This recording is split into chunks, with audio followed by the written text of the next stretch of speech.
بسم الله الرحمن الرحيم الحمد لله رب العالمين. آه والصلاة والسلام على رسول الله.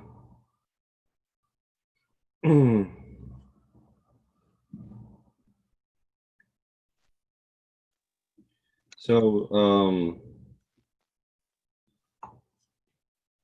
last week we talked about will our grandchildren say La ilaha illallah, and we spoke about that. So one of the things that, based upon a lot of feedback, all right, was that a lot of concern about the faith and the future of our kids. And one thing is, all right, in order to, before we do a lot of things, and a lot of times, some people talked about having, like, action items to do and so forth moving forward. But one very important thing, all right, is to understand the seriousness of the issue we're in. So a lot of times, we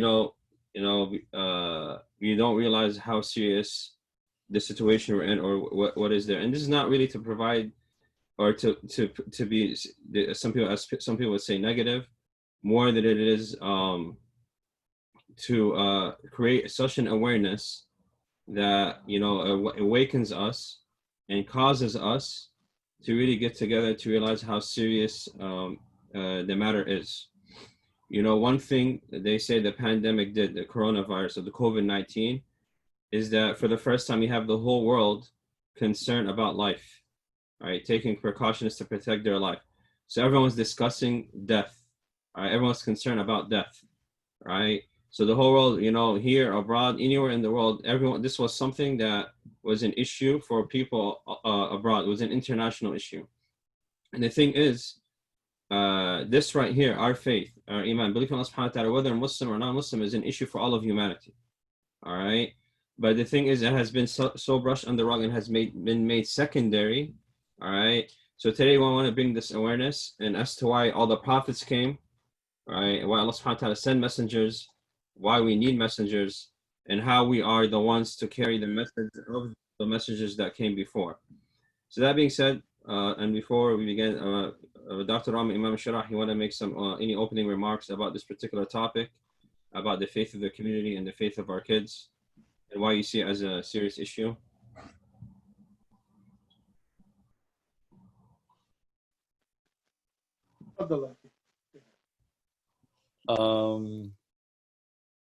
Bismillah, alhamdulillah,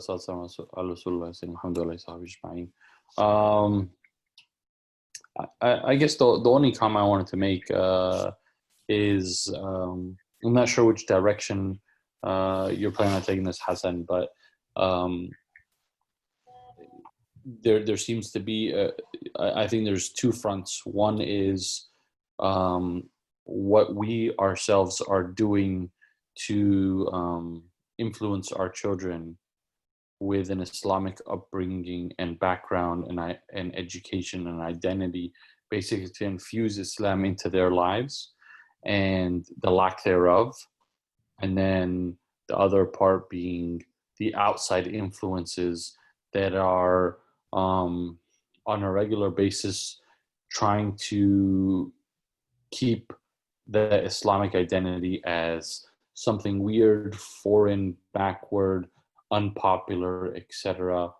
And that's at the probably like the lightest version of pressure. The heaviest being indoctrinating our children with ideas and beliefs that are directly counter to Islam. I was just listening to a talk where a teacher was talking about some of these, I wish I could say subtle, but very obvious, clear, un-Islamic ideals that are being ingrained in children from elementary school time. And it's not just that they're introducing our children to un-Islamic beliefs, but they're using Muslims to do the same thing. So they're introducing Muslim characters or Muslim identity and saying, oh, look, my daddy's like this, or my parents who are the same gender are like this, or I don't believe in this, or I say this.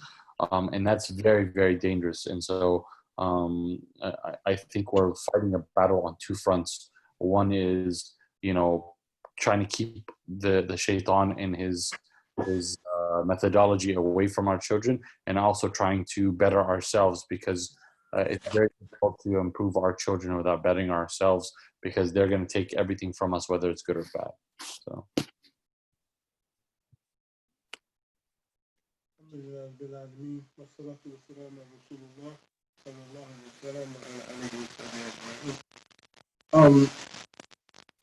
Looking at the pandemic, there's a couple of approaches that we can take, and this is something that I decided to do.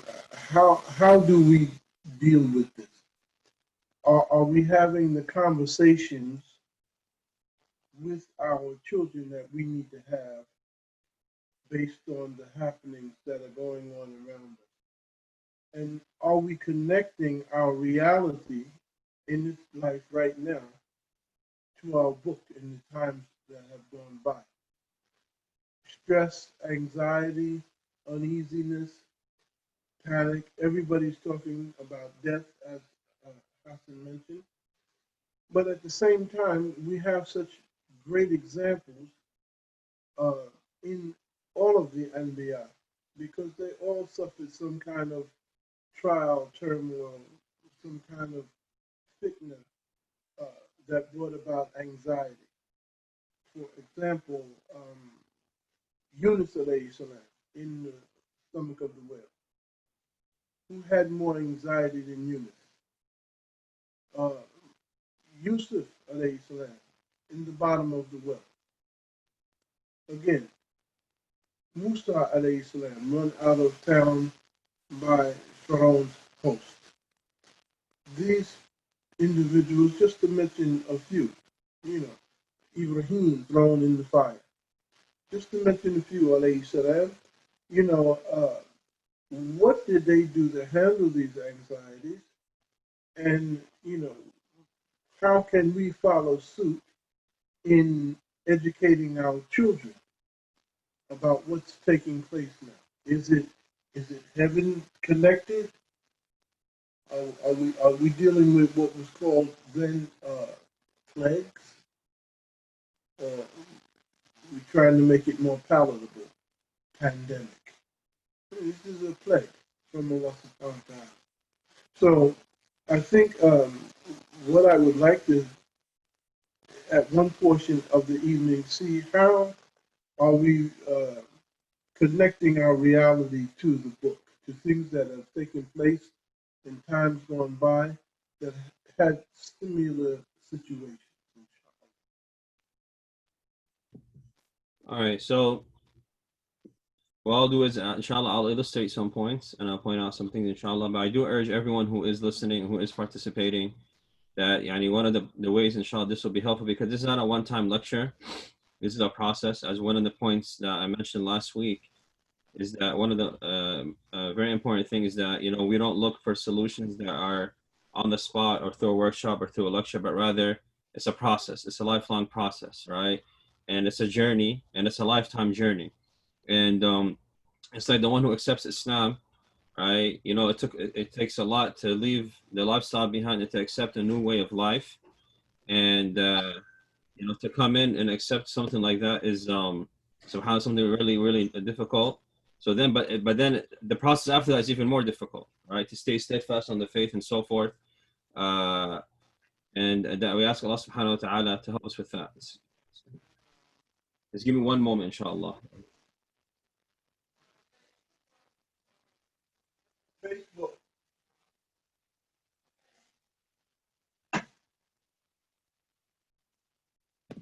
All right, sorry about that. So what I'm going to do is, the first thing, I want to create a framework for the discussion.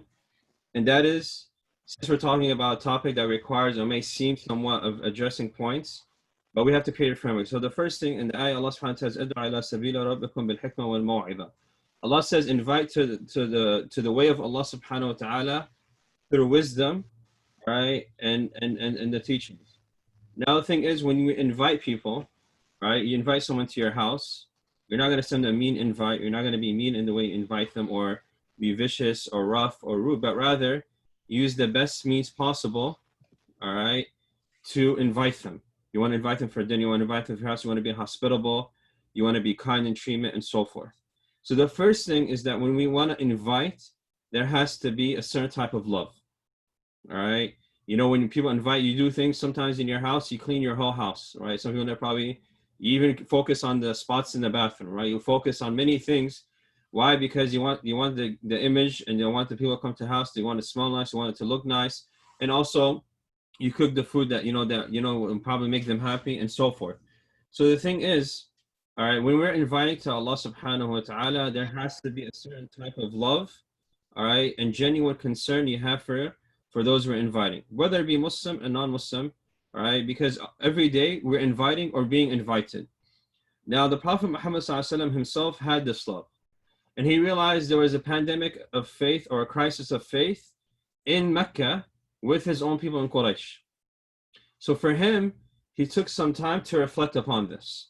All right, he isolated himself for a moment, went to Ghar, all right, Hira, the cave of Hira, up in the mountains, and he would sit there sometimes even for days, just to reflect about them not worshiping the idols.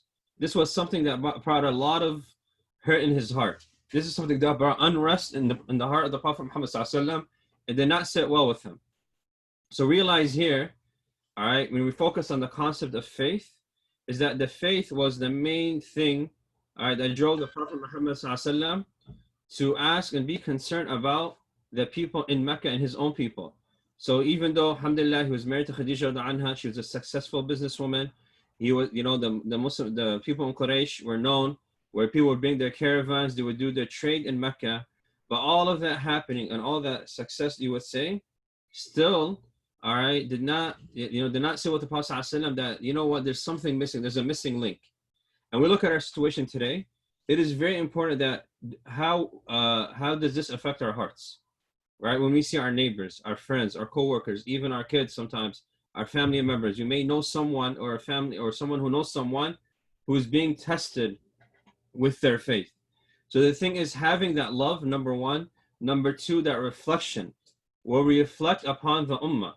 We reflect more than this on ourselves. We reflect more than this the immediate pleasures or the gains of this world, but we surely actually have a reflection of the faith of our kids, ourselves, all right, and those around us. And I want to give an example here. During the battle of Badr, all right, the Muslims, for now, this is the first battle to take place in history, and the Muslims were now fighting this battle. And in this battle, what makes it very unique, all right, is that on one end, you have the believers, on the other end, you have the disbeliever. But on the disbeliever end, you had some that were the sons and fathers of each other, fighting one another. Now, think about this for a moment, all right? Any of us who have families, no matter what, you always say family first, all right?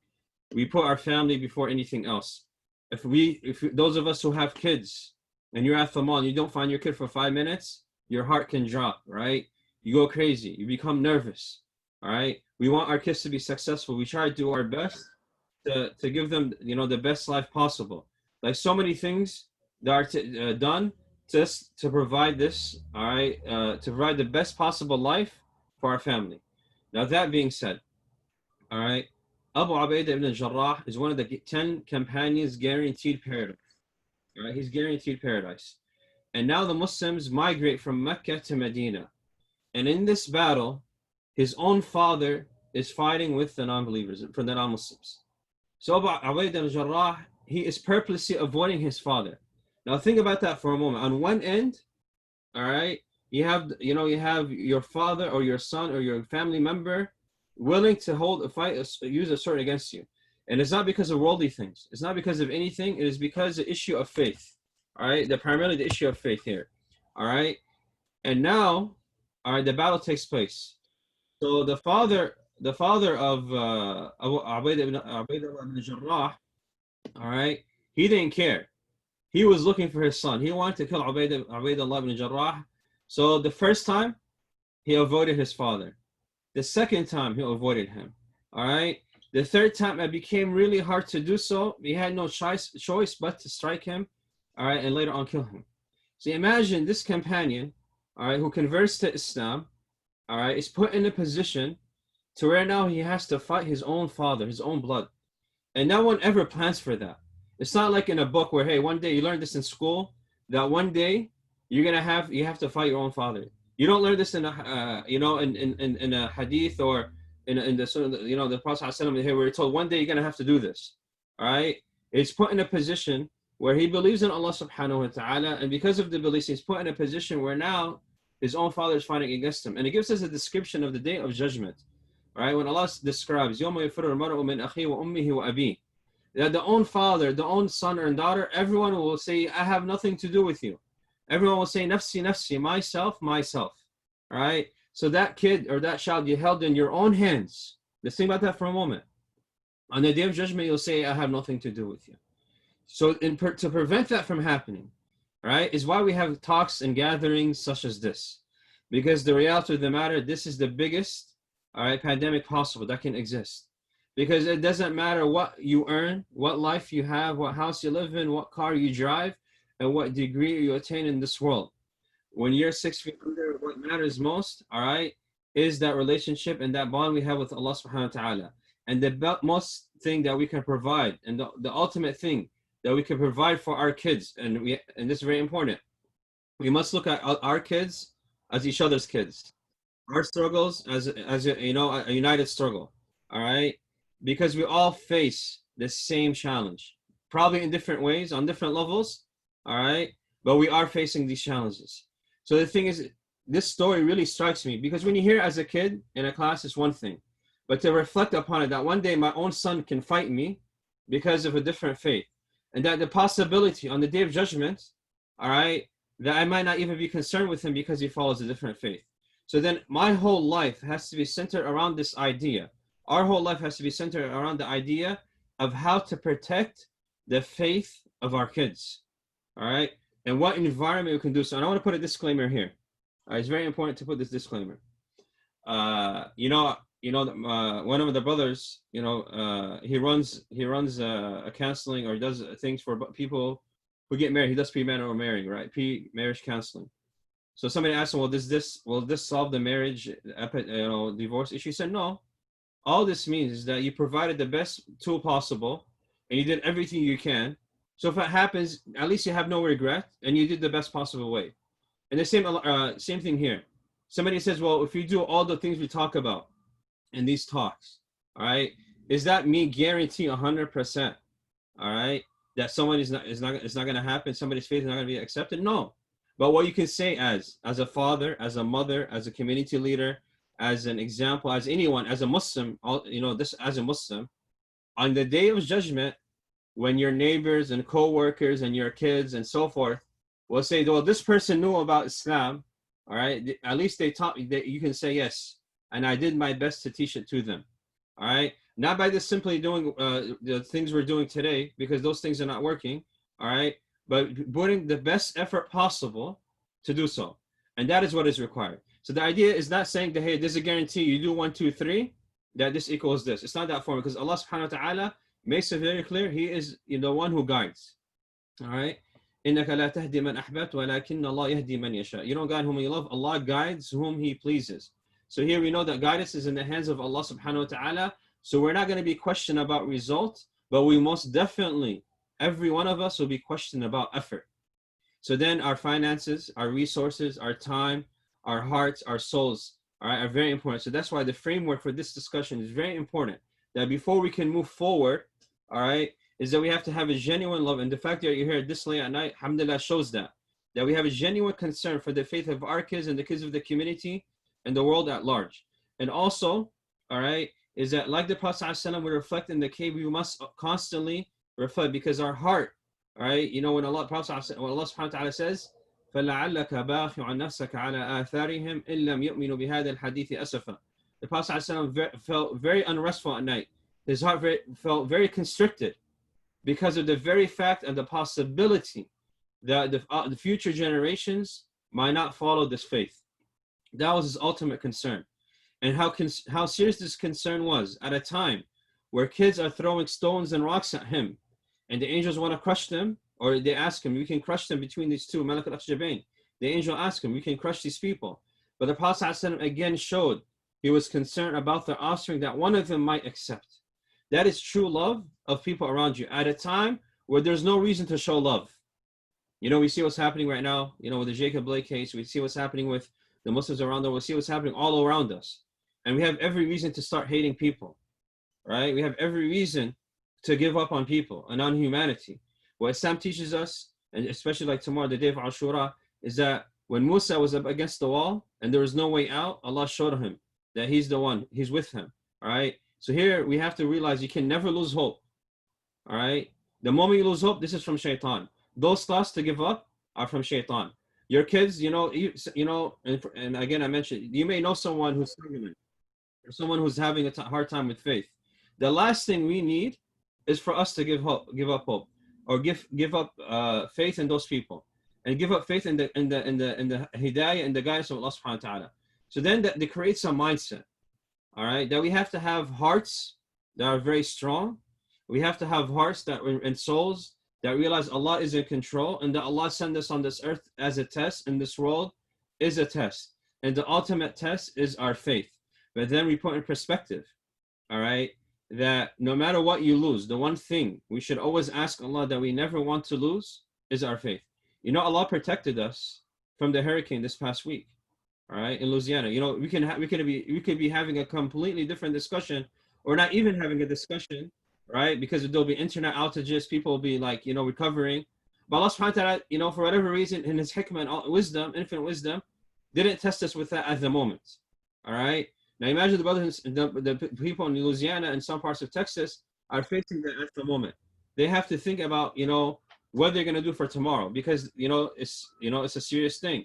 So the thing is, you know, Allah subhanahu wa ta'ala is telling us there's a different type of hurricane. All right.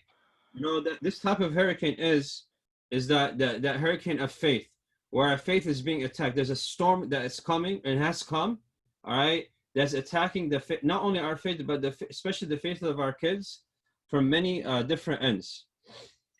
Now, so this is the one thing. Now, the other thing is when it comes to framework, is our worldview should be informed by the Quran and the Sunnah of the Prophet ﷺ, because Allah subhanahu wa ta'ala is the epitome of justice, fairness, equality, mercy, and freedom. So what Allah subhanahu wa ta'ala declares to be fair or just or merciful is truly fair and merciful and just.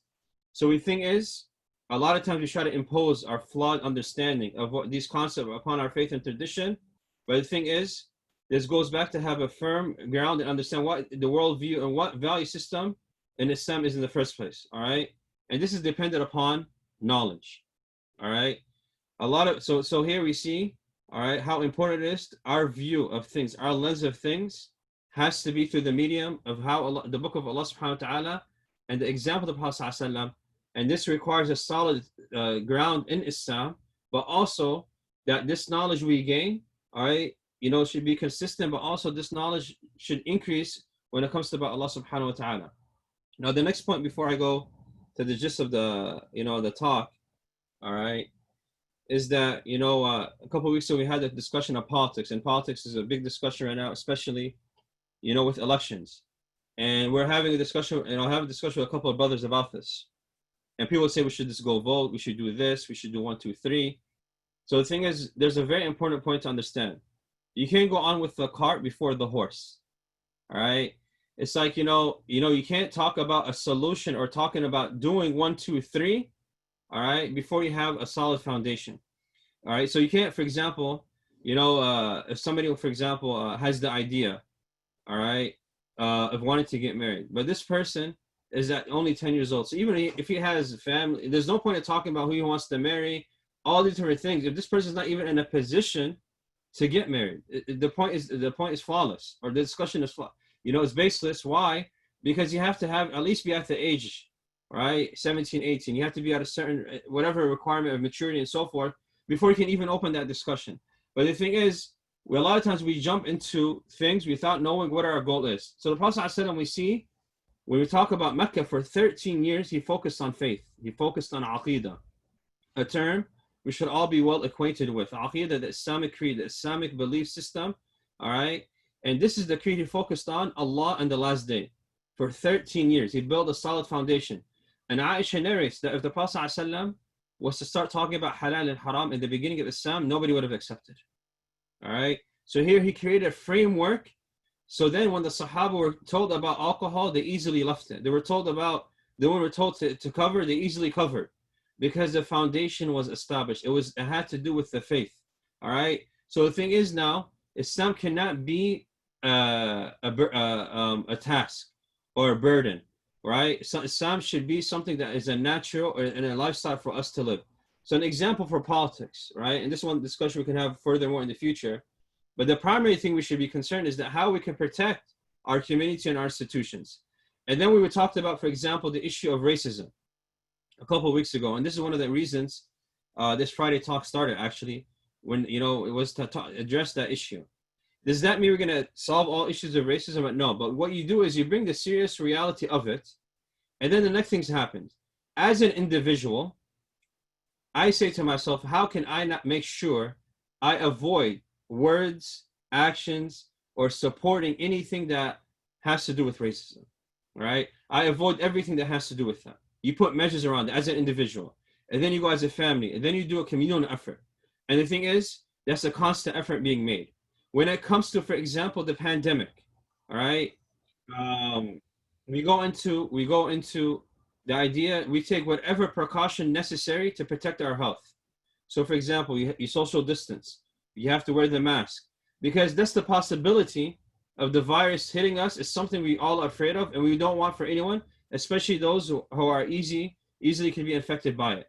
Now, when it comes to our faith, all right, when it comes to our deen, we're not going to probably wear a physical mask. We're probably not going to, do these things, but we have to look at it from that same perspective and even more. Is that what are the things we can protect ourselves and our loved ones? All right. So this virus of shirk, or this virus of attacking our faith, doesn't come. All right. Now, of course, you can't stop all of it from happening, but the thing is, there has to be measures or certain things that we do to protect ourselves and our family from this happening. One example, Imam Shafi'i was known, to have a very strong memory. Some say it was even a photographic memory. One day, he has just a simple glance, all right, at the aura, or he sees a part of a woman that he's not supposed to see. It would say it was not even that serious and not even that long, all right? Some say it was an ankle, whatever. And he says for that one glance, it affected his memorization, all right, for the whole day. And I think about that, it was like a couple of seconds, and it affected him for the whole day, all right? When we think about that, one scene in a movie, or one line in a novel, right, or something in a cartoon show, right, that can affect, that one thing that we may overlook can have that same impact, can have an impact on our kid, or even ourselves as adults. It can have an impact in a way we never would think. All right, and we're talking about Imam Shafi'i, who was one of the great scholars of the past. All right, who many people follow him to this day. All right, he had that impact. But imagine he's talking about one glass and what it did to him. So then we have to think about our environment in our houses. This is the one thing we can't control, is the environments we create in our own homes. All right. Before we talk about big change and everything, all right, the environments we create, whether it's from the TV to the technology and all these different things, all right, is that we have to have the mindset, is that, we're doing whatever to protect ourselves from the virus and our kids. So to the point we don't even send them to school, we don't go to the masjid, we don't do a lot of things like we normally would do on a regular basis because of this. So the thing is, we have to take an extra measure when we talk about the pandemic of faith, that we have to take extra precautionary steps, all right, to protect the faith of ourselves and of our kids. So that, and one way to measure that is that we get to a level and a point, all right, where, and especially in our kids, that they take pride in Islam. We take pride in Islam, and everything that contradicts Islam becomes not attractive anymore. It doesn't become, no longer becomes something appealing, and it becomes something beneath us. Right now, something Islam, for many, Islam is beneath us. All right, for our kids, something Islam is secondary. The faith is secondary. Everything else is attractive, right? Everything else is appealing. When it comes to Islam, it's something that becomes beneath them, all right? Or something that is secondary or not even a top priority. So the idea, a part of this is because the faith in Islam has become something when taught, all right, has not been taught either, has been taught in a way where it's only a ritual, has been taught in a way where, God is something that, you know, you have in the mosque, the synagogue, or the church, and less emphasis on how Islam is relevant wherever we are. So what I wanted to do, inshallah, in the short time, inshallah, we have, and then, you know, open the floor for discussion, all right, is to give, you know, an example of 4 different attitudes that people may have today or have when it comes to faith. And I'm talking primarily about, in this case, the younger generation, all right?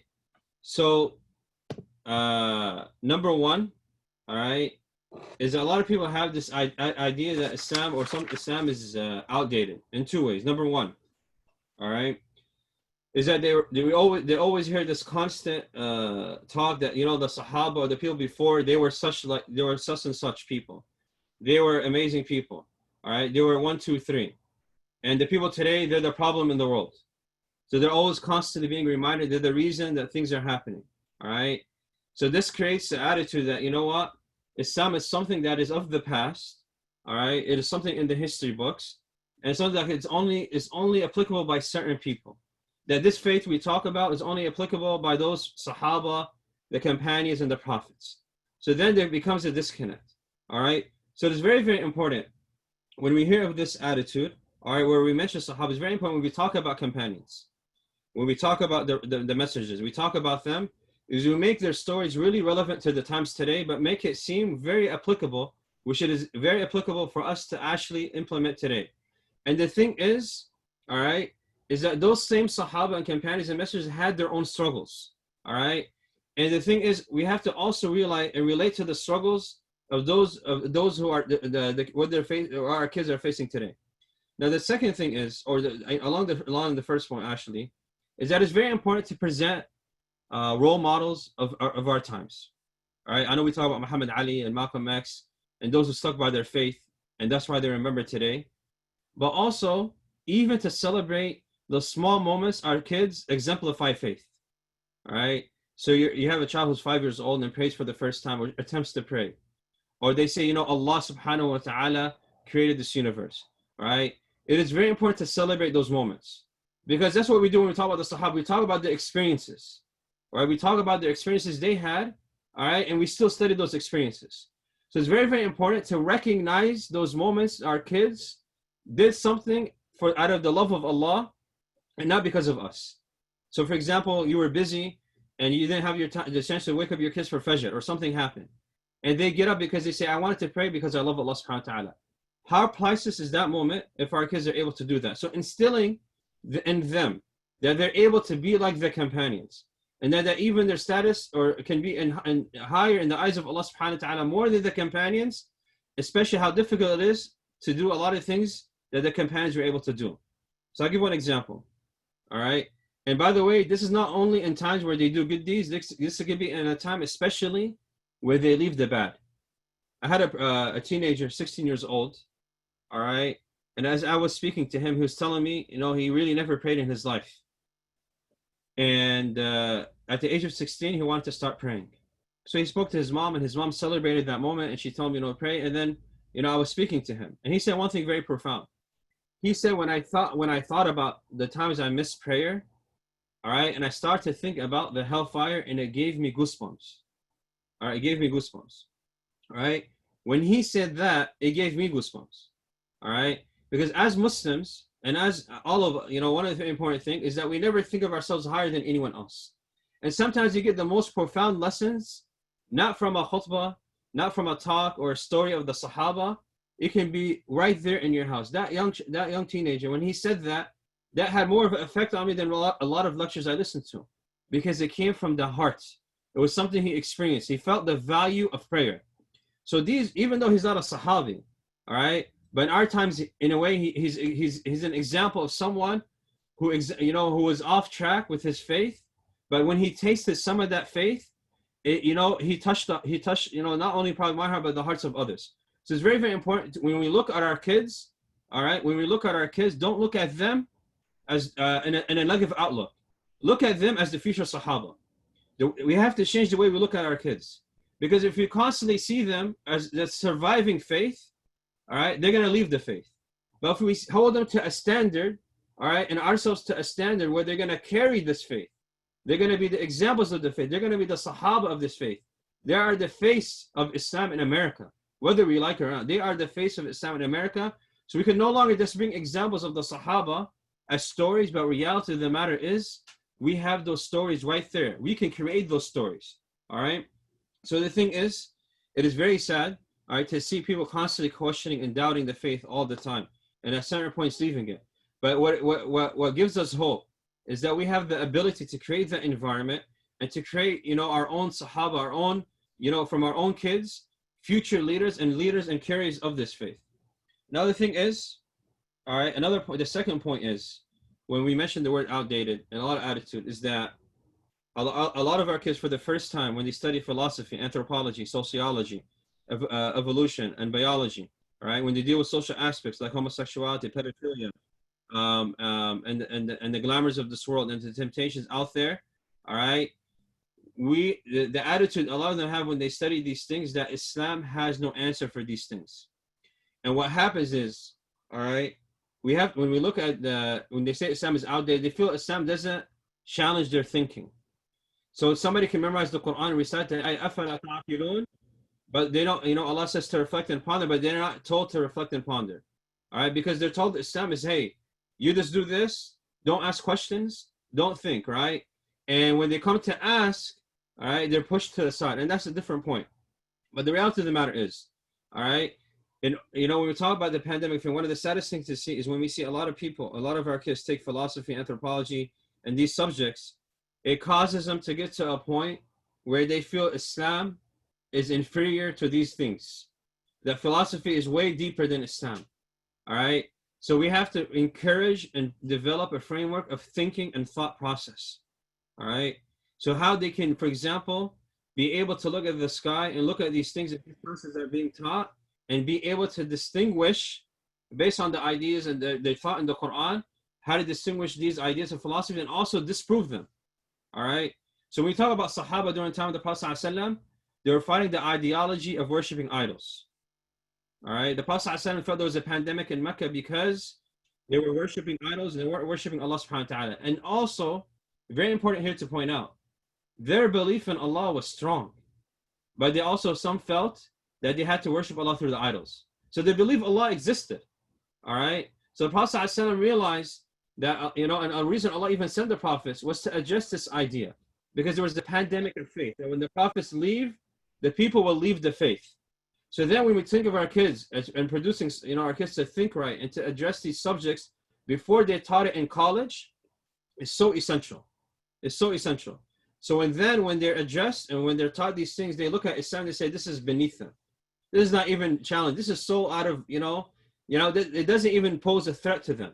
Why? Because they have a solid ground in Islam. And one of the biggest problems we have today is that ground, and the way Islam is taught, that ground is not solid.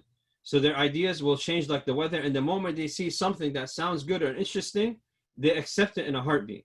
All right. So the first attitude I want to address is that we ourselves, when we look at Islam, it cannot be something that is outdated or something of the past, but reality it is something, the only relevant thing that can address anything that exists out there. All right. Whether, and I didn't mention the other things like atheism and racism and so forth. You talk about like the social aspects, right? We talk about racism today.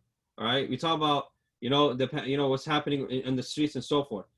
Very rarely do you see people, people talk about and connect this to faith. All right. Because the reality of the matter, these are all symptoms of something that has to do with faith in Allah subhanahu wa ta'ala. And one thing I want to mention about social aspect is that there's two main things that we have: desires and doubts. Now, all of us have to deal with desires and fight our desires all the time. This is a lifelong process, whether it's lowering our gaze, whether it's our finances, and so forth. Doubts, all right, are something that has to do with our faith. Now, there's certain things, and I'll touch upon here desire. I'll get into doubts later. But when it comes to desire, when we study the lives of the Sahaba, all right, that their faith was solid. And at certain times they had to deal with desires, and the Prophet ﷺ would address the person, for example, who asked him about, adultery. You had the time of the Prophet ﷺ, somebody who was an alcoholic, and how the Prophet ﷺ addressed him, who is it that you love? But then also, these things, the Prophet ﷺ addressed them. There's certain things, though, in our faith that are desires that can be turned from haram to halal. Simple example. I remember when we were going to high school, somebody's, doing something with a girl or having a relationship with the opposite gender. Even though in his mind, this is 100% haram. Like he admits it. But in his mind, eventually he wants to marry this person. So he wants to turn this haram thing into a halal thing. All right. Now the challenge for the new generation is a lot worse. Because for homosexuality, there's no turning that into a halal thing. There's no, hey, let's get married today. Or with pedophilia, right? There's no turning those things into halal. Those things are completely un-Islamic. So back then, there were some desires that were tendencies that were there, but it was easy, inshallah, one day I want to do this the halal way, all right? So the thing is, the challenges that our kids face and the pandemic they face when it comes to the social aspect that, of course, affects their faith is that these things that we see and they see happening, all right, they have to be completely rejected, all right, from the roots, all right? And it's not about committing a sin or having a weakness. That's not the idea. It is the movement of accepting such ideologies and thoughts and ideas as becoming normal and normalizing them in our lives, in our houses, in our settings, all right? Now, the second thing I want to address is that many people have this attitude when it comes to the, pandemic phase that, they say there's many ways to hell, all right? It's so harsh. Life is so harsh and unfair. And this causes a lot of doubts. And here you have to understand, there's two types of doubts. There's a type of doubt that means it's a curiosity to better understand something. So for example, all right, I want to ask about, you have a doubt about, or you have a concern about a school. You're curious about taking your kids to a particular school. So you want to learn about the school and so forth. So it helps you learn when you want to understand better whatever the thing is. All right. So in Islam, somebody asks about a ruling. Somebody asks about, where is Allah subhanahu wa ta'ala? Kids ask these questions. You want to better understand things. So you ask them based upon that, right? And in Islam, there's different types of question. And that is derived from the ayah, Amma yatasa'alun, when the Quraysh were questioning the Prophet ﷺ.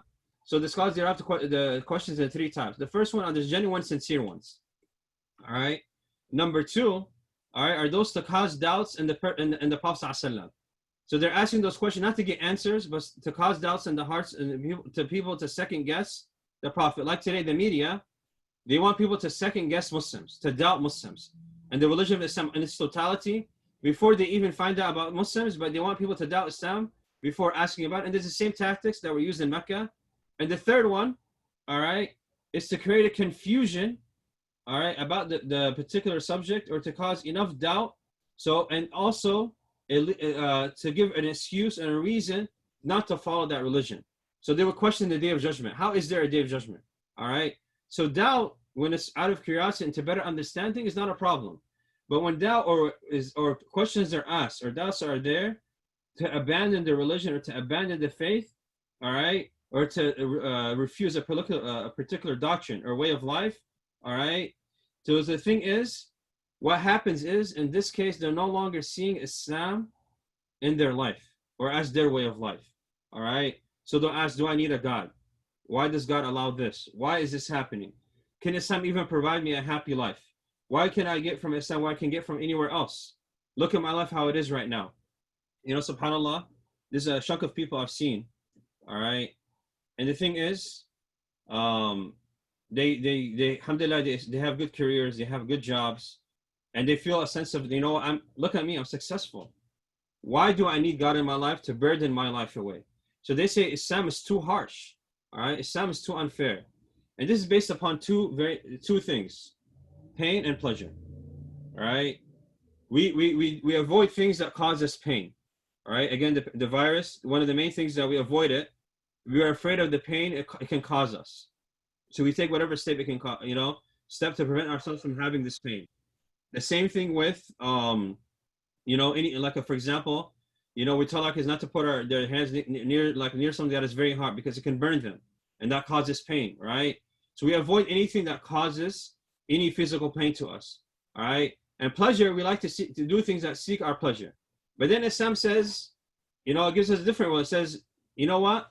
There's something that you may think is good for you, all right? And it's actually bad for you, all right? You may think something is bad for you, and it's actually good for you.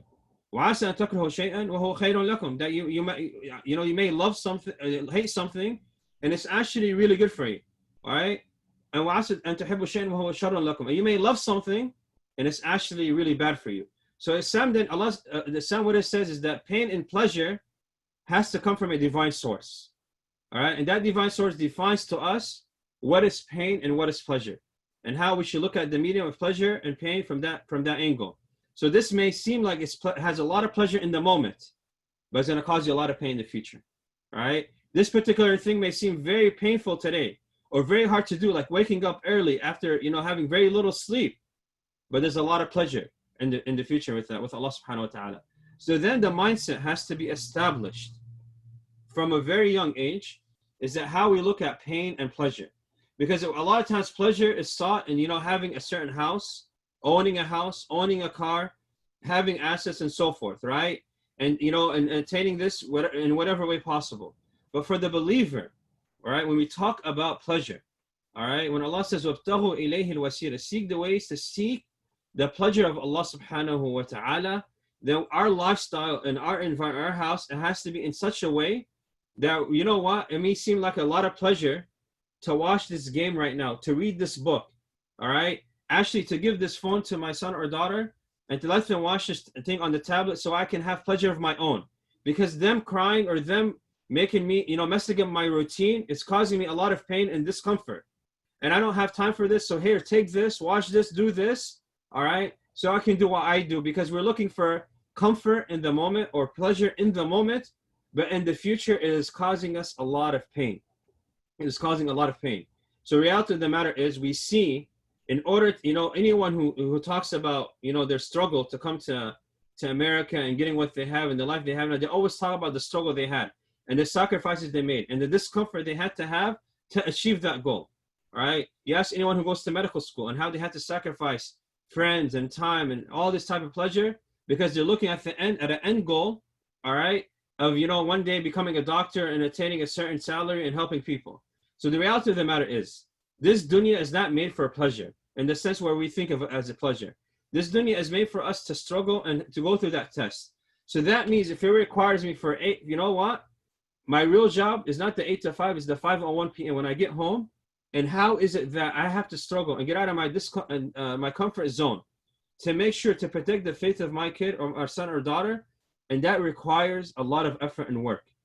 What happened today, or what's happening today, all right? Our kids are being raised by YouTube figures, are being raised by fictional figures. And our kids know more about Iron Man and Spider-Man. They know more about YouTubers. They know more about these things. And it has become their reality in their world. And Allah subhanahu wa ta'ala has become something offset, right? Because they're so busy being fed these ideas and thoughts, all right? And even when it comes to the idea of justice and equality and all these different things, they see Islam, all right, as a religion that threatens equality and justice, not as the standard for equality and justice. So the idea is, when we look at the Prophet Muhammad sallallahu alaihi wasallam, all right, and he's telling Musa alayhi salam, telling the people, we are closer to Musa, and fasting the day of Ashura. What he's doing to the Sahaba, he's bringing them a sense of closeness. That, we are closer to Musa than the Jews themselves. So he's creating a sense of belonging, and that, hey, he's a superhero for you guys to follow, all right? And the same thing with us, when people say, oh, we love Jesus also. Again, that has a defeated mentality. We are the ones who love Isa in the way he's supposed to be loved. And we believe in Isa the way he's supposed to be believed in. So the thing is, when we're so busy wanting to be accepted in society, we even say statements like that. Why? Because there's a lack of faith, a lack of confidence in our belief. So I think one of the things is that, when our kids say they feel there's many ways to hell, they feel Islam is very harsh, it's very unfair. So what causes them to do is to relieve that guilt, all right, to relieve themselves of this guilt, relieve themselves of this pleasure, all right, and say, you know what? I don't want to have anything to do with this. And if anything, they won't tell their parents about this. They won't share this with anyone else. They'll do the bare minimums, all right, to get by. But the moment they have the opportunity to live on their own or do whatever on their own, they'll live that life and they'll actually act upon these ideas. And this is something that's happening. They say 23%, all right, of our youth, or a big majority of them, 20% are at least claiming they're leaving Islam. They say 50% who become Muslim or converts, they themselves leave Islam. All right. So the idea is that here, All right, it's very, very important to realize that this is happening on a regular basis. So the idea, we have one talk today, Friday night, all right?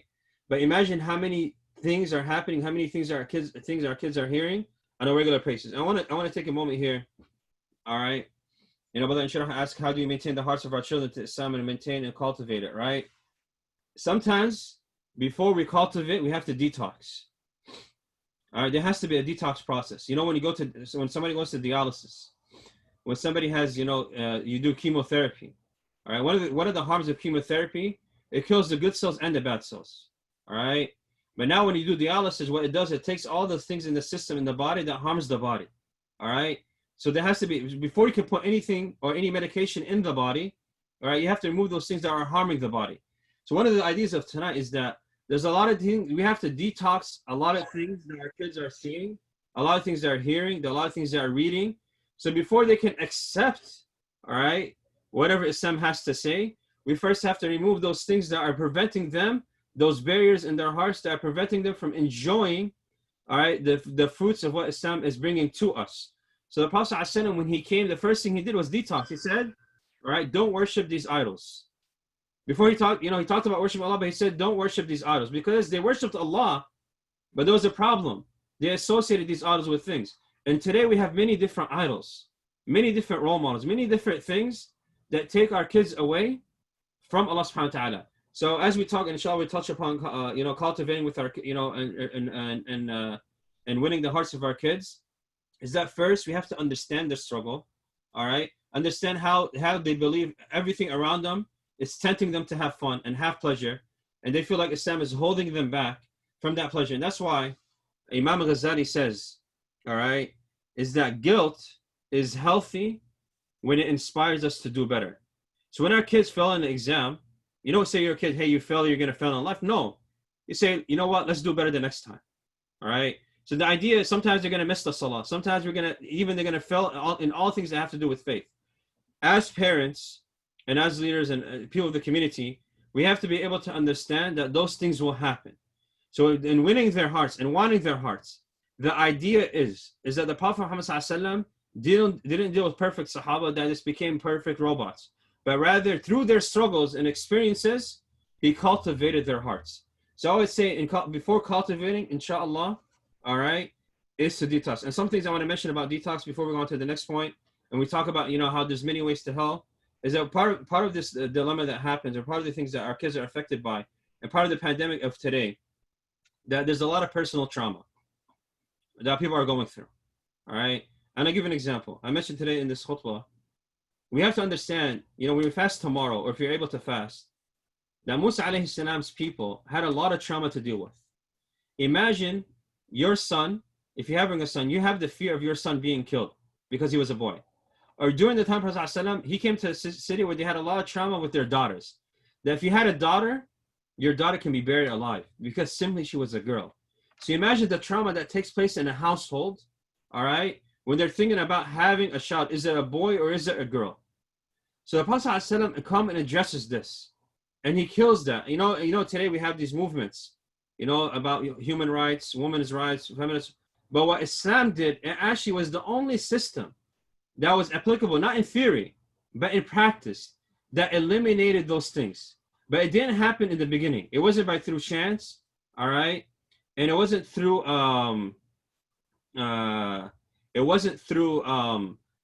protest, but rather, as what Imam Shah's question mentioned, it was he cultivated faith in their hearts. And what happened was, especially this example, Sumayya, Ammar, and the first martyr in Islam, all right, she sees her son Ammar, she's questions him, why are you believing in this? And he shows her the idol, and the idol does no benefit. And if you watch the movie The Message, they try to illustrate that in the movie when you watch that, all right? And then she went from that to wanting, putting her life on the line and becoming the first martyr in Islam. Now imagine the Sahaba seeing somebody being killed right before their eyes and the trauma that causes them.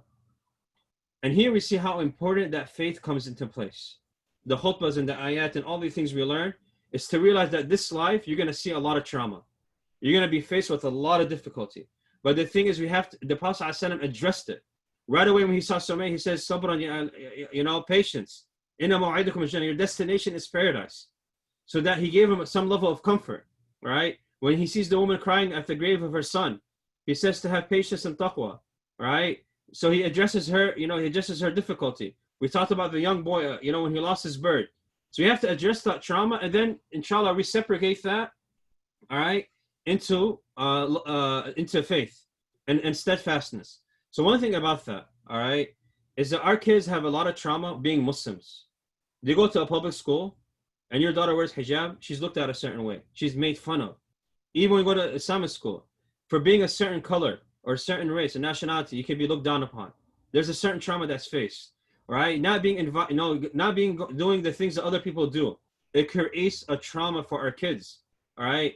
And a lot of us who weren't born here probably won't understand that trauma. Even myself, who was born here, will not understand how difficult it is for our kids to go to whether even, public, especially public school, but even sometimes Islamic schools, the trauma they face for being who they are and trying to practice their faith, because they'll get made fun of, they'll get bullied, they'll be called names sometimes, and it becomes very, very difficult. So it is very important. Our kids, a lot of times when they leave their faith and are leaving the faith because no one recognizes the trauma they see, but what happens is, again, going back to the point, they say, oh my gosh, hell, everything is about hell, all right? And they think life is unfair, all right? And it pushes them away. I want to give an example.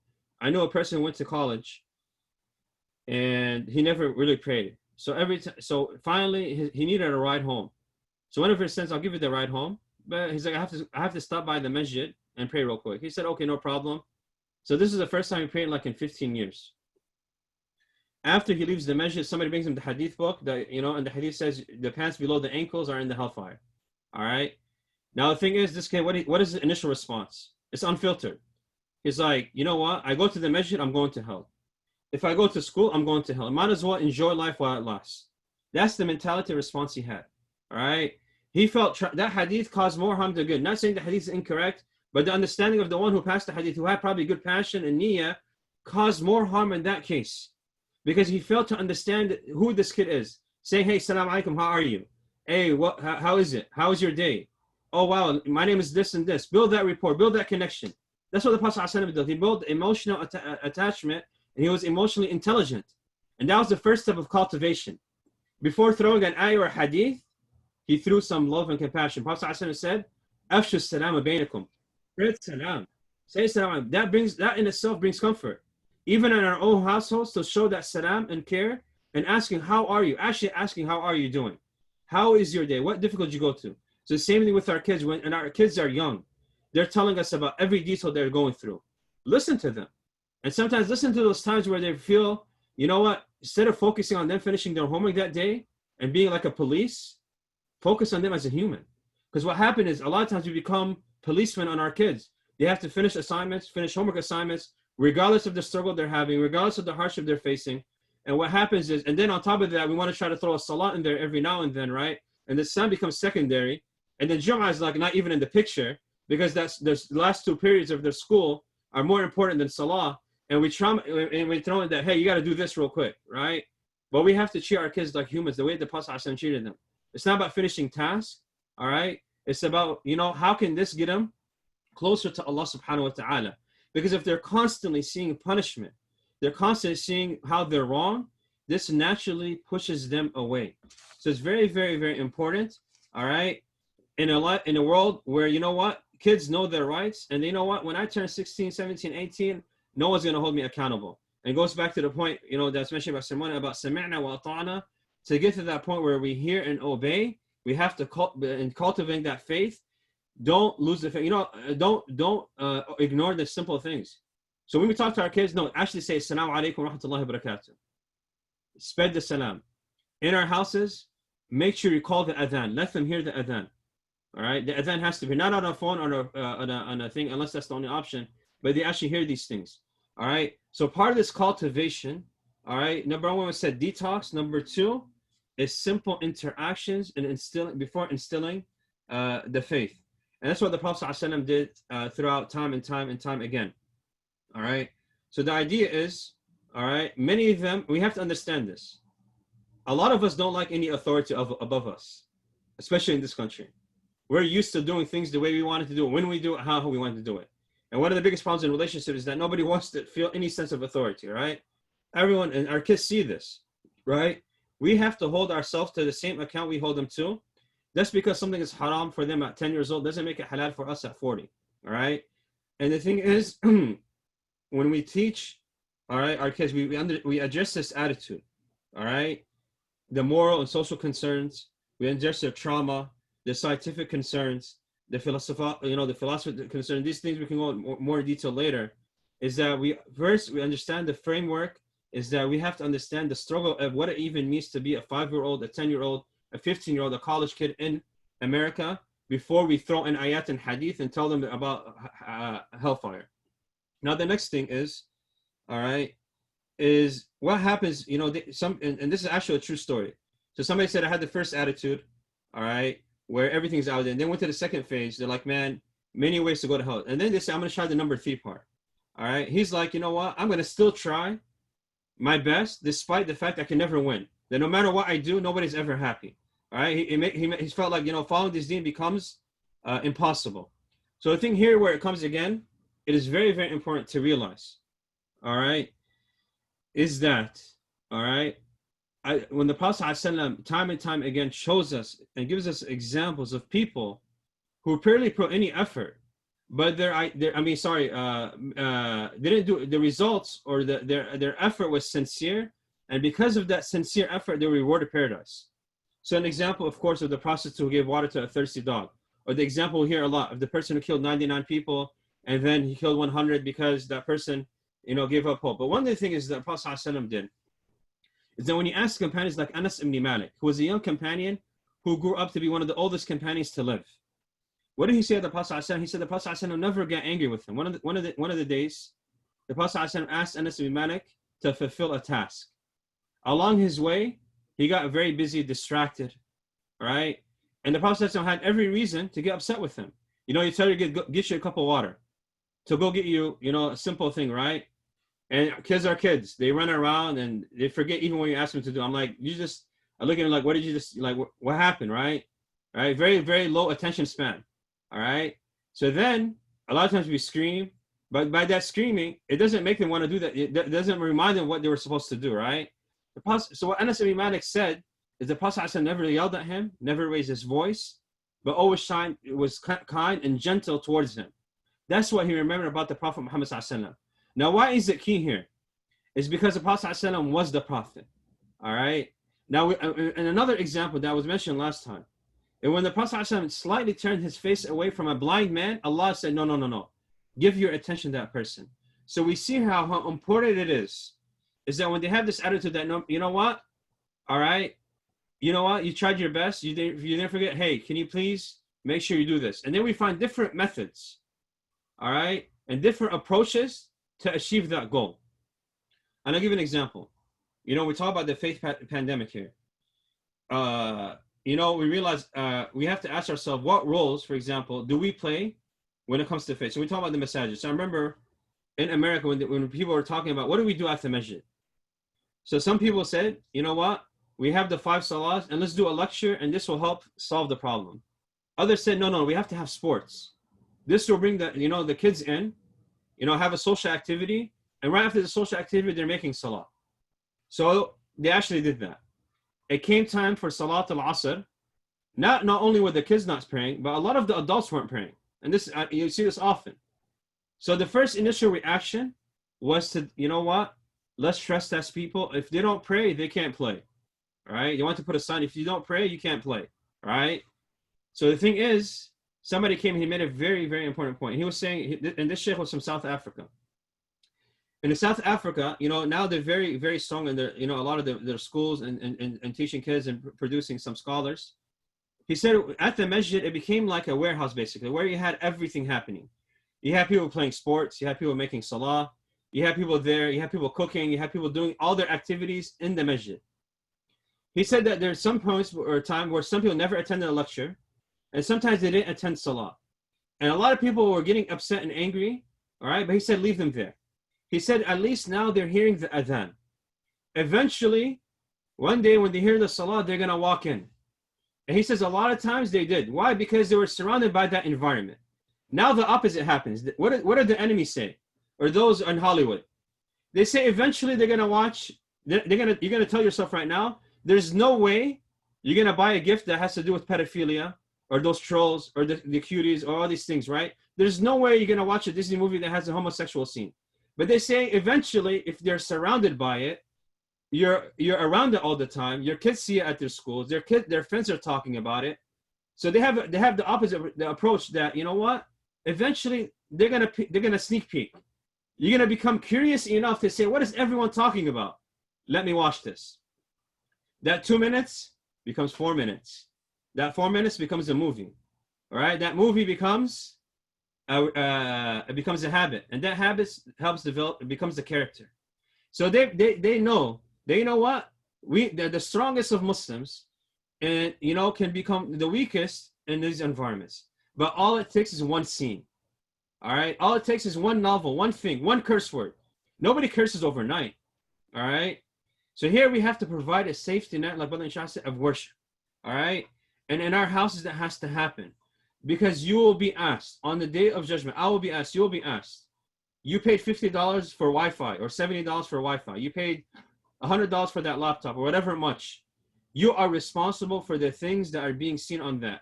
And the guy who made that movie or that YouTube video, he's trying to get you whatever way possible to keep you in that environment. So then when we talk about the alternative, when we think about a masajid should be the place where, you know what? They're not praying today, but eventually that one time they hear the adhan, they're going to start praying because they're constantly hearing it. They're constantly surrounded. And that's how our houses have to be. You're constantly playing Quran in the house. You're constantly playing a lecture. They're going to hear 1 or 2 lines from that lecture. You're constantly buying books and reading books. They're constantly going to become curious and Obama, what are you reading? Who is this Aisha you're talking about? Who is this Salah ad-Din you're reading about? You're watching a movie on YouTube about, the history or the line of the desert, all right? And Umar Mukhtar. They're going to sneak peek. They're going to want to see, even though they're going to show from the outside, they're 100% not wanting to do it, but they're curious. So we have to create that curiosity. We have to create them to want to know what it is, all right? So the idea is, all right, we have to kill their attitude of that saying they can never win and create an environment where we create curiosity and an environment where they're constantly hearing, whether it's the Quran, a lecture, a reminder. You never know which line, which adhan, which reminder is going to touch their heart. The same way the Hollywood producers and the novel writers are saying they don't know which book, which movie is going to touch your kid's heart. Because for some kids, you're like, you know what? We got them at Fortnite. That wasn't that hard. For some kids, we got them at Baby Shark.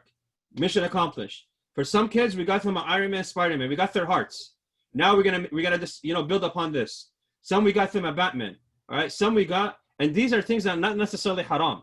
All right. We're not saying these things are haram. Actually, some of them are mubah. All right, if done in a very disciplined manner. But the idea is that how can we attack the faith of the Muslim kids and kids in general? Because this doesn't only apply to Muslims. All right, by filling them with entertainment and make them curious enough to want to know and see what's happening. All right, and I just realized it's almost 10:11, so I'm gonna have to again, I'm sorry for taking long, and I know we started like 20 minutes late, so bear with us, inshallah. The one thing I want to mention is the last attitude, the fourth one. And what did they say? This person said, after all three, it led to the fourth attitude, and that is, what is the point? All right, and they'll never tell their parents. So the thing is, all right, as you get older, all right, a lot of things, the kids stop making sense. So we have to make sure we have the correct answers, and these answers actually make sense. We have to educate ourselves and them about these issues, and also once they decided to ask these questions, we have to understand the environments that we have in our houses that are established and what environments are being created. And we have to also work on constantly instilling the love of Allah and the Prophet Muhammad ﷺ into the kids at an early age and teach them about the Sahaba and about people like Imam Bukhari, Imam Muslim. So what happens when you're constantly talking about them? They're probably going to dream about them, right? If they're constantly watching movies, they dream about them. They see them in their dreams. They dress like them. So if you're constantly talking about these Sahaba, they're going to try to visualize it in their hearts. Visualize that battle, right? All of us would probably visualize the sword of Ali radiallahu anhu, how he carried that sword, right? So imagine we're putting these thoughts in the minds of our kids, all right? And the other thing is that and this is very important. If anyone here is a parent or imam or anyone or leader, and you say, I never heard of anyone having faith, that means you're cut off from society. Because this is not a makeup thing. It's not something fun to talk about. It's not something enjoyable, but it is a reality, all right? That as we sit here today, all right, our kids are being fed things, and that's why it's very, very important, all right, to constantly understand. Our guard has to be high. We have to do whatever it takes to understand. And that's why one of the main things for tonight is that we have to be at least aware. Is to create an awareness and be aware of at least our own selves, number one. What is it that is consuming your time? Facebook has a thing where it tells you how much time you spent on Facebook, right? We have to be aware of the things in our house. What environment are we producing? Number two, what are the things our kids are being taught, especially, most of the things are on Zoom. And I don't have time for this. I want to mention one story, all right, that we hear about, if that's okay with everyone. Is that okay?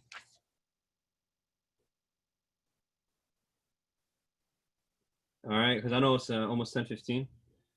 It is a story we all heard before, all right? And it is a story of that, it teaches a very important lesson. Musa alayhi salam saw a righteous man named Khidr, and he said, I want to go with you on this mission. All right, I want to go with you on this mission. And Khidr said, there's only one condition, don't ask any questions, all right? And just be patient. So Musa alayhi salam says, okay, he agrees to that, right? And Khidr had very little hope that he would be patient with him. So the first thing, all right, one of the incidents, and we read this in Surah Kahf, Khidr kills a boy. He sees a boy and he kills him. Musa's like, why'd you do that?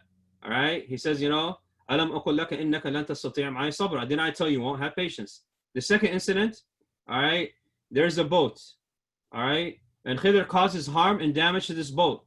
Musa alayhi salam again doesn't have patience and asks, why is it that you're doing so? All right, and again he says, didn't I say you won't have patience? He says one more time, then that's it. We're gonna separate our ways. And the third time, all right, is that there's a city, they were destroying their city and village, and Musa and Khidr were building this wall. All right, he's like, why are you building this wall? And these people are insulting us. They're not hospitable. They're doing all these things. So you know what? Now Musa's initial response was, "Satajidni inshallah sabiran," that you'll find me amongst the patient ones. But when this happened, the third incident, all right, Khidr said, "Hada firaqun bayni wa bayn." This is a separation between me and you. That's it. All right. And of course, he explained that boy that he killed was going to cause so much pain in the future to his family, and those same parents, all right, that will say, "How dare Allah do this to us?" will be the same parents 22 years later that will say, "Why did Allah give us this?" Right? But they'll never understand that. The number two is that while they were building, it was because in that village were two orphans. And those two orphans, one day will grow up and Allah will cause them to, break that wall, and they'll have the strength to do so. And they'll find that wealth that belongs to them. And if you didn't build that wall, those people at that time would have took that wealth that belongs to those two orphans. And the boat, all right, is there was a king or a person in charge that used to seize boats. But because he damaged that boat, he let them go. All right. Now the thing is, logically, none of that made sense. Any of us would be like Musa alayhi salam. All right. And one of the biggest pandemics of faith today is that we look at Allah like we look at ourselves. Everything has to make logical sense to us, not knowing, as if Allah has to be accountable to us, not us accountable to Allah. And that's why we're told time and time again that Musa had the revelation and Khidr had, that wisdom, is that a lot of times in Surah Al-Kahf, what we learn, certain things may not make sense. But what we really do learn, it requires that we know that Allah will never fail us. So that time you see your son or daughter, you're doing everything you're supposed to do. And they say, Baba and Mom, we don't believe. You may say, what's happening? You lose patience. But remember, Allah has a plan. That one day they will accept that faith. You have to be persistent in your dua. One Imam was asked by a father, make dua for my 22-year-old. He wants to leave Islam.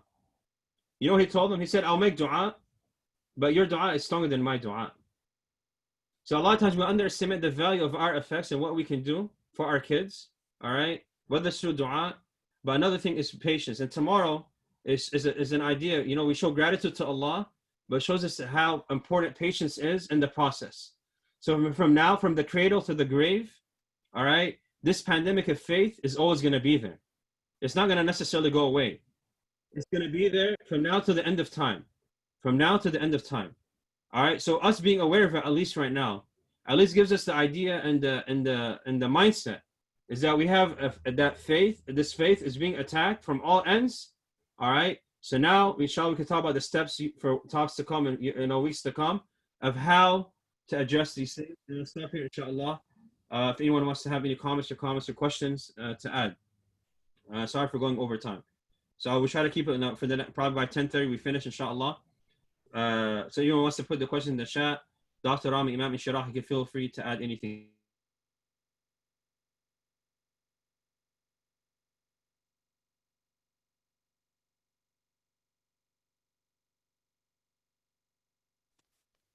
I had, Assalamu alaikum. I had placed a question in the chat. What are some efforts to detox our children? If we could get a few bullet points on detoxing the children.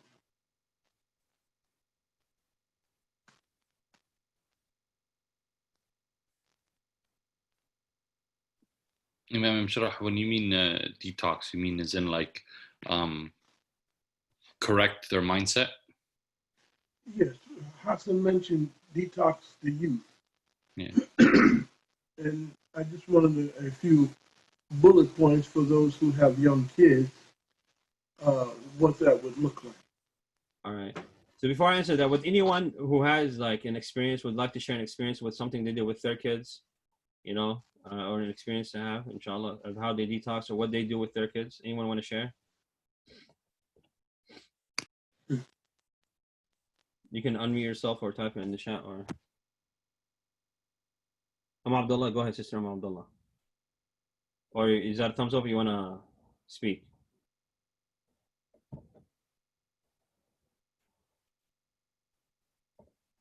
All right. All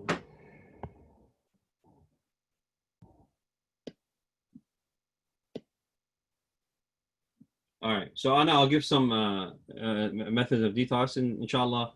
One thing is, all right, as I'm sitting here now, right? Say for example, I just sat here. The one thing, at least, if my kids were to sit with me, or I would say that at least I know, all right, that I won't be filled, or they won't be hearing thoughts or ideas that will affect my faith and so forth. And that's why they say one of the things that we live in a time where people say we get bored. Boredom actually is something that's okay. Getting bored is actually fine. All right. And a lot of times people say, oh, we can't keep our kids bored. So actually boredom, all right, in the sense that you don't always have to be watching something. You don't always have to be entertained. So part of the detox is that, and this comes with an overall big picture, is that what are the red lines that should never be crossed? All right. What are the things that can never enter the house? All right. And that comes with a long discussion. During the time of the Prophet ﷺ, for example, all right, no house, like any household that had anything of an idol, it had to, be removed. All right. Anything that indicated or anything that led or can lead to shirk, associating partners with Allah subhanahu wa ta'ala in any way possible, all right, was removed, or was, and also, the Sahaba then created alternatives and circles where they will learn or what they need to learn about Allah subhanahu wa ta'ala. Now, of course, we talk about technology, we talk about, tablets, we talk about iPads, we talk about all these different things that are out there. But one of the most important things that wasn't addressed also is friends. We talk about physical friends a lot of times, who are, who our friends, kids hang out with, who they associate with. Primarily also online, who they follow. We should know who our kids follow online, right? Who they watch online. We should be aware of those things, but we should try to approach it from an angle where they can trust us and communicate those ideas with us. Sometimes you have to be, of course, you have the authority to check whatever they're doing. But a lot of times, building a bond is that you're able to build a trust where you're seeing and monitoring those things that they are watching and who they are associating with. Because they say, know your friends, know who you are. All right. You'll be gathered with whom you love on the day of judgment. So it's very, very important to realize in the beginning stage of your life, kids are influenced by their parents. So they watch what we see, what we do, not what we say. All right. And part of the detox, I mean, and anyone can add to this, is also, having as much preventative measures as possible from that happening. I'll give one example, like, so you never want your kids to do drugs or smoke. All right. So you're not going to take them to a hookah lounge. All right. I remember sometimes people go, they're like, I'm not going to smoke. I'm just going to go to the hookah lounge. They're smelling it. They're inhaling it. They're seeing people do it. They're surrounded by it. They're being affected. It's affecting them. All right. So you have to, so you have to avoid that whole environment together. And then what happens is that when guests come over, you tell them, please don't smoke. In your car, you don't smoke. So you avoid anything that has to do, all right, what has to do with that. Now, when it comes to our faith and Iman, all right, which is more serious, is that what are those things that can affect our Iman? And this is where knowledge comes in. And understand what are those things I have to protect my kids from that can affect their faith, all right? And that is, a simple answer for Allah knows best. Anyone want to add or to this? Feel free to do so. Assalamu alaikum. I wanted to mention that two things. One was I think the difficulty we see a lot of times, I certainly have seen this in the community I grew up in, is a lot of parents take the perspective that I had the kid, alhamdulillah, I taught him you're Muslim, and then I put him in the school and I expect him to become a great Muslim, and that's that. We kind of distance ourselves from the personal responsibility of raising our children. They say it takes a village to raise a child. It doesn't take a school, doesn't take a parent or two. It takes an entire village. It takes a lot of effort. And so I think the problem becomes is, take any goal in our life that we're trying to work towards and try and make possible, and look how much time and effort we push through it. We're able to go to school for 2, 4, 6, 8, 10 years. We're able to save up, tens of thousands of dollars for something. We're able to, trek across continents to try and get to a place or visit some place, save up all this money, whatever the goal that motivates us is. But how much time and effort do we take to try and make sure that we actually shape the environment of our child, irrespective of everything else? The school will help, yes, inshallah. The Imam will help, yes, inshallah. The friends will help, inshallah, all that kind of stuff. But the buck stops here. It's on our doorstep. So basically the tough answer, the answer that we don't like to hear, is how much effort we put in is typically a good measure of the end result. Again, like Hassan mentioned, in Islam, we are not responsible for the end result. We don't even have control of the end result, but we have to do everything within our means to do something like that. And that's why raising a righteous child is a full-time job. It takes a ton of time and effort. So step one is for us to be good Muslims and correcting our ways and being on the right path so that our children can emulate the right thing. Not we tell our children, do as I say, not as I do. That's not going to be a good example. So if we work on ourselves first, inshallah, then we'll find that, inshallah, our children can continue that. And the second point I was going to also mention is Hassan's talking about detoxing. Very important, because unfortunately that's where we find a lot of kids in that situation. But as they say, the best defense is a strong offense. So we need to be on offensive in the first place. If we're educating our kids with the tools they need to battle these misconceptions, these topics, these issues, giving them perspective, the Islamic perspective, challenging their minds, trying to understand how they think and understand the world around them. I know this is a challenge I'm going to continue to have myself, is the technology is changing so fast, the mindsets are changing, what's in vogue is changing, what's popular is changing, and you basically are trying to keep up with what's going on in the world so that you can keep up with what your children are being exposed to. But that becomes our job, our struggle, so that we can cut it off before it becomes a problem. Because so many times people come, they're like, oh, this and this happened, now my kid wants to leave Islam. Like you said, I've heard that several times. Tell you, but your kid didn't wake up and 20 minutes later, all of a sudden want to leave Islam. This has been a process. There have been symptoms of this disease lingering around for weeks, months, years, sometimes decades. So where were we for that? So we need to trust but verify. Yes, we trust our kids, but we need to verify what's going on. We need to sit down, talk to them, etc. If we can't have a discussion with our children, we don't have a relationship where we can go back and forth and try and understand what's in their minds, or we don't even know who their friends are or what they do with their free time or hang out, then it's hard for us to blame something else, because I think a lot of it is going to be a blame to us. Inshallah, I hope I don't have to eat those words, but I think that's really how I feel about that. Allah. Along those lines, inshallah ta'ala, some items that I'm going to take away from the talk tonight is to strengthen our knowledge and Iman, to create healthy environments to raise our children in, to provide a safety net for our kids, and to detox the youth. Make an effort to show them the better of the good instead of the worst of the worst. Being that example as a parent, you know, I think when Allah subhanahu wa ta'ala talks about being steadfast, you know, there's a lot of words that can describe this.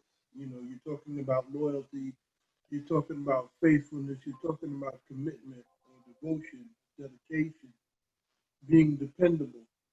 And these things, when the children don't see us being of those elements, then it's hard for them to really grasp. They're going to look and say, get out of here. You know, my dad is doing this and my mom is doing that, and come on. And now they send you to a school that's supposed to be Islamic school, and there's no control. Everything is out of control. So, you know, some of the things, and I know this has got to be an ongoing topic, some of the things that we really need to look at, and for a great portion is what Hassan mentioned about patience, about being patient with our children, even patient with ourselves. You know, my father told me one time, he said, you can't plant a seed today and see a tree tomorrow. You know, for the results that you want, like Dr. Ramy said, it's about the effort that we put in. So, inshallah ta'ala, that's what I wanted to add, and turn it back to Hassan, inshallah. Does anyone have any questions or comments they want to make?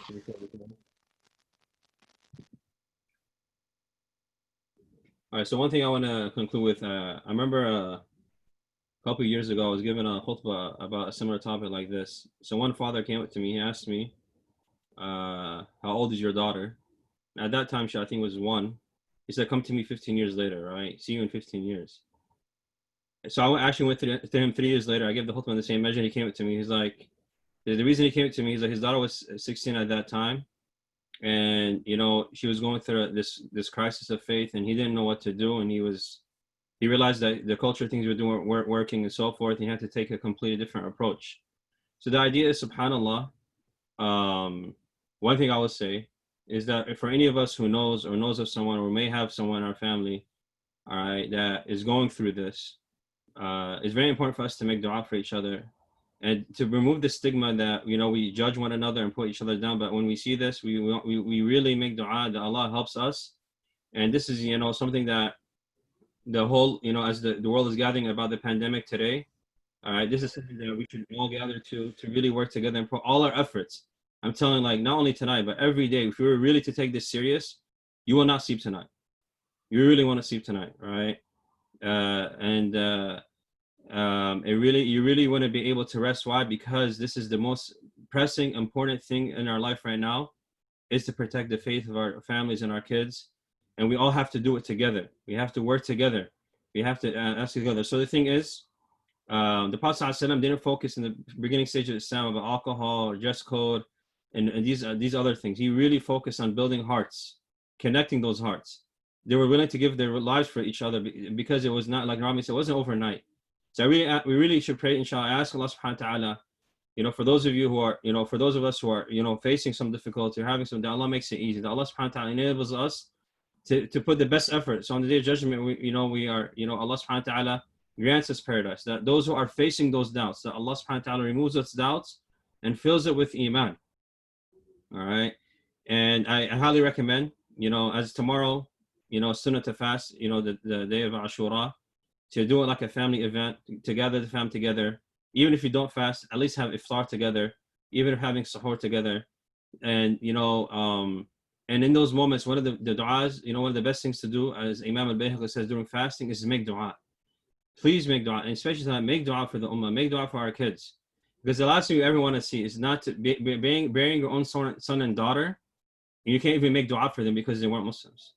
I don't think anyone wants to face that. It's happening right now. So we ask Allah to protect us from that and grant us istiqamah and protect our families, and that we are enablers of La ilaha illallah Muhammad Rasulullah. And anything that was beneficial that was said from Allah subhanahu wa ta'ala, any shortcomings, please forgive us. And we'll inshallah continue bi-idhnillahi ta'ala next week. Jazakumullah khair.